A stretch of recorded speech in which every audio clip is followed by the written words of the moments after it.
మేనిఫెస్టోలో ఇచ్చినటువంటి హామీలన్నింటినీ కూడా ఒకదాని తర్వాత ఒకటి ఇప్పుడు కూటమి ప్రభుత్వం అమలు చేస్తూ ఉంది.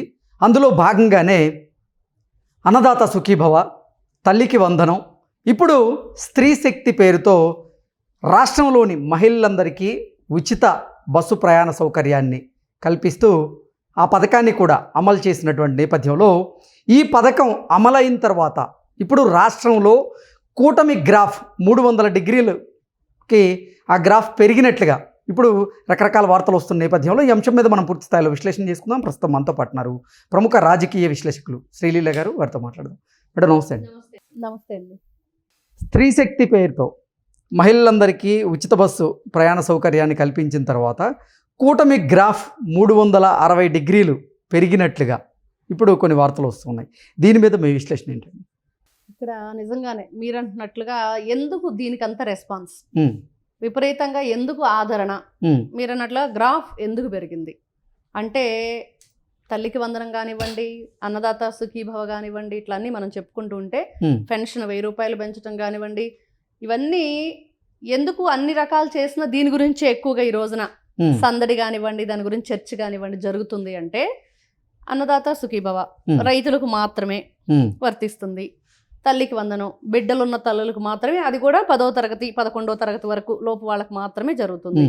కానీ ఫ్రీ బస్ అనేటప్పటికీ మహిళలందరికీ కూడా వర్తిస్తుంది, ప్రతి ఒక్కరూ ఉపయోగించుకోవచ్చు. అవును, చక్కగా. కాబట్టి 2,62,00,000 మంది లబ్ధిదారులు ఉన్నారు ఈ ఉచిత బస్సు ప్రయాణం ద్వారా. మరి 5 రకాల బస్సులు వాళ్ళకి ప్రయాణ సౌకర్యాన్ని కల్పించారు. నిన్న చూస్తే రాష్ట్రంలో మరి ఒకవైపు ఏమో ఆగస్టు 15, ఇంకొక వైపు శ్రావణ శుక్రవారం, మరొక వైపు నిజంగా ప్రతి ఒక్కరు కూడా లక్ష్మీదేవుల్లాగా కనిపించారు. అందరూ చక్కగా అలంకరణ చేసుకుని ఆ బస్సులు ఫస్ట్ రోజు కాబట్టి ప్రతి ఒక్కరికి ఒక ఉత్సాహం ఉంటుంది. అందులో ముఖ్యమంత్రి గారు, ఉప ముఖ్యమంత్రి గారు, మరి విద్యా ఐటీ శాఖ మినిస్టర్గా నారా లోకేష్ గారు, వీళ్ళందరినీ చూసిన తర్వాత ఇంకా ఉత్సాహం, ఇంకా వెళ్ళాలి వీళ్ళు వస్తున్నారు అంటే మనం కూడా వాళ్ళతో పాటు ఆ బస్సులో ప్రయాణం చేయాలనే ఉత్సాహం ఉంటుంది. అందులోనూ ఇక్కడ చెప్పుకోవాలంటే ఫస్ట్ దీనివల్ల రాష్ట్రానికి ఎంత ఖర్చు అవుతుంది అనేది పక్కన పెడితే మహిళలకి ఎంత లబ్ధి చేకూరుతుంది, దానివల్ల వాళ్ళు ఎంత సేవ్ చేసుకోగలుగుతున్నారు, ముఖ్యంగా ఎవరెవరికి లబ్ధి చేకూరుతుంది అంటే ఇక్కడ ముఖ్యంగా విద్యార్థినులు. గతంలో టీడీపీ గవర్నమెంట్ అధికారంలో ఉన్నప్పుడు వాళ్ళే ఆడపిల్లలు ఇబ్బంది పడుతున్నారు స్కూల్స్కి కాలేజెస్కి వెళ్ళటానికి, వాళ్ళకి మనం ఒక సపోర్ట్ ఇవ్వాలి అంటే మధ్యలో చదువు ఆపేసి ఇంట్లో ఉంచడం లేకపోతే పెళ్లిళ్ళు చేయటం లాంటివి. సైకిళ్ళు పంపిణీ చేశారు నారా చంద్రబాబు నాయుడు గారు. మళ్ళీ ఆయన ఆధ్వర్యంలోనే ఏం జరిగింది అంటే ఉచిత మహిళకి బస్సు ప్రయాణం. మరి ఇప్పుడు కూడా విద్యార్థులను చూస్తూ ఉంటాం మనం, గవర్నమెంట్ కాలేజీలకు వెళ్ళేవాళ్ళు, స్కూల్స్కి వెళ్ళేవాళ్ళు, ఒక ఊర్లో జెడ్పీహెచ్ స్కూల్ లేకపోతే వేరే ఊరు వెళ్ళి వాళ్ళు విద్యను అభ్యసించాల్సి వస్తుంది. మరి వాళ్ళు ఖచ్చితంగా ఆర్టీసీ బస్సులో వెళ్లే పరిస్థితి, ఎందుకంటే డైలీ సర్వీసు ఛార్జీకి డబ్బులుండవు. గవర్నమెంట్ స్కూల్లో చదివే పిల్లలంటే మరి మధ్యతరగతి, మరి వాళ్ళకి బస్ పాస్ తీసుకోవాలి, పడిగాపులు గాయాలి, అప్లికేషన్ ఫిల్ చేయాలి, అక్కడ సబ్మిట్ చేయాలి, పాస్ మనం హ్యాండ్ ఓవర్ చేసుకునేటప్పుడు టైం ఎంత పట్టిద్దో. ఒకవేళ మధ్యలో పాస్ అయిపోతే టైము చూసుకోకపోతే వీళ్ళు చదువు గొడవలో పడి డబ్బులు పే చేయాలి. ఇన్ని రకాలుగా సమస్యల నుంచి వాళ్ళకు ఉపశమనం లభించింది. మహిళలు మరి వర్కింగ్ ఉమెన్స్ అంటే ఖచ్చితంగా బయటకు వెళ్ళి ప్రతిరోజు వాళ్ళు వర్క్ చేసుకొని రావాలి. చిరు వ్యాపారస్తులు బుట్ట నెత్తి మీద పెట్టుకుని కూరగాయలు అమ్మేవాళ్ళు కానివ్వండి, ఫ్రూట్స్ అమ్మేవాళ్ళు కానివ్వండి, ఇంకా రకరకాల వ్యాపారాలు పూలు అమ్మేవాళ్ళు కానివ్వండి, వాళ్ళు కూడా బస్సులో ప్రయాణిస్తారు. వీళ్ళందరికీ కూడా మంచి ఏంటంటే లబ్ధి చేకూరే విధంగా నెలకి, అంటే ఇక్కడ ప్రతి ఒక్కరికి అని చెప్పలేం కానీ మహిళలకి దాదాపుగా ఈ వర్కింగ్ ఉమెన్స్ డైలీ ఆ బస్ సర్వీస్ చేసే వాళ్ళందరికి కూడా నెలకి 2,000 నుంచి 1,500 2,000 అట్లా వాళ్ళు ప్రయాణించే దూరాన్ని బట్టి వాళ్ళకి మిగిలిపోతుంది డబ్బంతా కూడా. కాబట్టి ప్రతి ఒక్కరు కూడా కూటమి ప్రభుత్వాన్ని ఆశీర్వదిస్తున్నారు, పెద్ద మనసుతోటి వాళ్ళంతా చాలా హ్యాపీగా ఉన్నారు, విపరీతంగా ఆదరణ పెరిగిపోయింది. అదే మనం ఇప్పుడు చూస్తున్నాం, స్త్రీ శక్తి ఆ పేరుకు తగ్గట్లుగా మహిళలకు ఇచ్చిన గౌరవం, గతంలో మహిళల పట్ల వీళ్ళు చూపించిన గౌరవం. మరి నారా చంద్రబాబు నాయుడు గారు మనం గతంలో కూడా చెప్పుకున్నాం, ఎన్టీ రామారావు గారి లైన్లోనే వెళుతున్నారు, మహిళలకు పెద్దపీట వేస్తున్నారు, వాళ్ళందరూ కూడా ఆర్థిక స్వాతంత్రాన్ని తీసుకొస్తున్నారు, వాళ్ళ కాళ్ళ మీద వాళ్ళు నిలబడే విధంగా, ఇంకొకరికి చేయి జాపకుండా వాళ్ళంతటా వాళ్ళు సంపాదించుకోవాలి. ఈ రోజున నిజంగా మీరంటున్నట్లుగా కూటమి ప్రభుత్వానికి గ్రాఫ్ పెరిగింది. ఇంకొక వైపు విజయాలు చూస్తూ ఉన్నాం ఎలక్షన్లో. మరి ఇవన్నీ కూడా మనం చూసుకుంటా ఉంటే ఉచిత బస్సు ప్రయాణం వల్ల కూటమి ప్రభుత్వానికి లబ్ధి చేకూరింది ప్రజల ఆశీర్వాదంతో. ఓకే. అంటే నిజంగా కూటమి పార్టీలన్నీ కూడా ఇచ్చినటువంటి హామీలు, ముఖ్యంగా మేనిఫెస్టోలో పెట్టినటువంటి హామీలు ఏవైతే ఉన్నాయో ఆ హామీలన్నింటినీ కూడా ఒకదాని తర్వాత ఒకటి అమలుపరచడం, ఇప్పుడు ప్రజల్లో కూడా ఒక నమ్మకం రావడం, దీంతోనే కూటమి గ్రాఫ్ కూడా విపరీతంగా పెరగడం, ఇప్పుడు ప్రతిపక్ష నాయకుడికి ఆగ్రహావేశాలు రావడం, దీన్ని ఎలా చూడాలి? ప్రతిపక్ష నాయకుడికి ఆగ్రహ ఆవేశాలంటే ప్రతిపక్ష హోదా లేదు కదండి ఆయనకి. అంత దీనంగా చేసింది ఎవరు? ప్రజలు. ప్రతిపక్ష హోదా కూడా లేకుండా నిన్ను పక్కన పడేసింది ఎవరు అంటే ప్రజలు ఇచ్చారు ఆ తీర్పు. ముఖ్యంగా ఎందుకంటే 2019 నుంచి 24 వరకు మనం చూసుకుంటే ఏం జరిగింది, ఆ రోజున ప్రజల పరిస్థితి ఏంటి, ఎంత అంధకారంలో వాళ్ళు కొట్టుమిట్టాడుతూ ఉన్నారు. ఒక రాక్షసుడు పరిపాలన జరిగితే ఏ విధంగా ఉండిద్ది, మరి అక్కడ ఋషులందరూ కూడా దేవతలను వేడుకుంటే మరి విష్ణుమూర్తితో లేకపోతే శివుడో ప్రత్యక్షమై వాళ్ళకి ఎలాంటి వరాలు ప్రసాదించి ఆ రాక్షస సంహారం జరిగిద్ది అనేది మనం ఎన్నో కథలు వింటూ వచ్చాం. అదే జరిగింది ఆంధ్రప్రదేశ్లో. ప్రజలందరూ, అమరావతి రైతులు అంటే వాళ్ళు నేల మీద భోజనం కలుపుకొని తినే రోజులు, వాళ్ళకి షెల్టర్ ఇవ్వకుండా వీళ్ళు ఇబ్బంది పెట్టిన తీరు.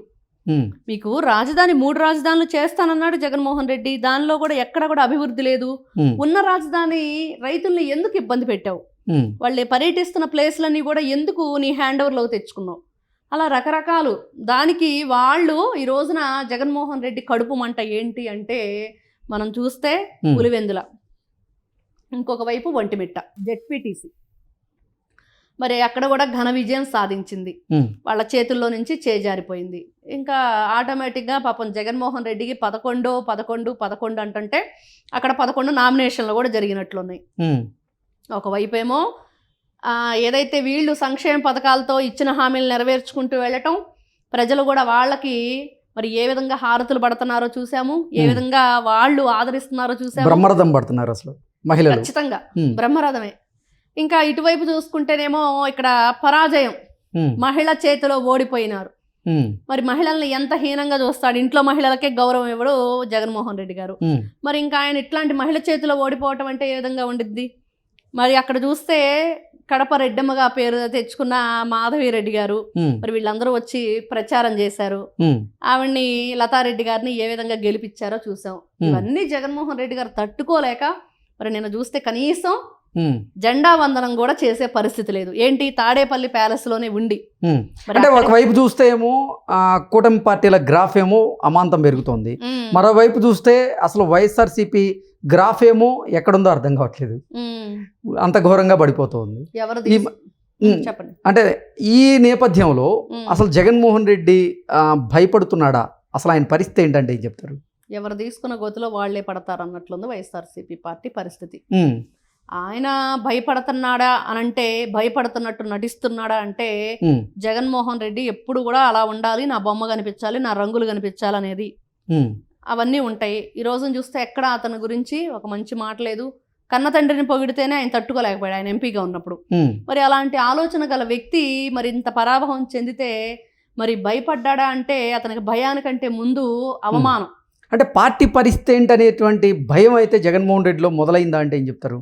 ఇక్కడ పార్టీ పరిస్థితి గురించి ఆలోచించాలంటే నిన్న ఎవరైతే జెండా వందనం చేశాడో సకల శాఖ మంత్రి గతంలో, ఈ రోజున సకలం నేనే పార్టీలో అనే పరిస్థితి కనిపిస్తుంది. ఆ మధ్య కూడా ఒకసారి పార్టీ ప్రెస్ మీట్ పెట్టేసి చెప్పాడు, జైలుకి వెళ్తే 16 నెలలు జైల్లో ఉన్నప్పుడు పార్టీ నడవలేదా, ఇప్పుడు మేమందరం లేవా అన్నట్టుగా. అంటే నేనే తర్వాత మరి విజయసాయిరెడ్డి విజిల్ బ్లోయర్ గా మరి బయటకు వెళ్ళేటప్పుడు కూడా చెప్పాడు కోటరీ ఉంది అని ఇండైరెక్ట్ గా. మరి ఆ ఇండైరెక్ట్ గా ఎవరు అంటే ఈ రోజున డైరెక్ట్ అయిపోయాడు. అంటే పార్టీ ఆఫీసులోనే జెండా వందనం చేసిన వ్యక్తి మరి సకల శాఖ మంత్రి సజ్జల రామకృష్ణారెడ్డి. కాబట్టి జగన్మోహన్ రెడ్డిలో పార్టీ ఏమైంది, ఆయన ఏమో స్థాపించాడా, ఆయన ఇష్టంతో పెట్టాడండి ఆ పార్టీ ఆయన బాధపడటానికి. ఆయన బాధ ఏమైందంటే ఈ రోజున ఎవరి దగ్గర నుంచో లాక్కున్నది పార్టీ, అదొక చావు నుంచి పుట్టిన పార్టీ. ఈ రోజున ఈయన భయపడేది ఏంటంటే మరి 500 కోట్లు అటాచ్ చేసుకుంటా అని చెప్పి సిట్టు 30 రోజుల్లో నివేదిక సమర్పించాలి, దాని మీద విస్తృతంగా ఈ రోజున ముందుకు నడుస్తుంది. ఆ బాధ